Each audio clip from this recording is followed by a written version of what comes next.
1981 সালে মুক্তি পেয়েছিল কুমার গৌরব অভিনীত ছবি লাভ স্টোরি।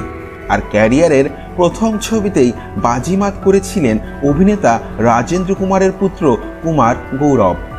এক ছবিতেই হাজার হাজার তরুণীর রাতের ঘুম কেড়ে নিয়েছিলেন তিনি।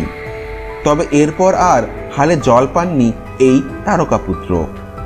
বাবা রাজেন্দ্র কুমার ছেলেকে বলিউডে প্রতিষ্ঠিত করতে অনেক প্রচেষ্টা চালিয়েছিলেন, কিন্তু তার সব প্রয়াসই ব্যর্থ হয়েছিল।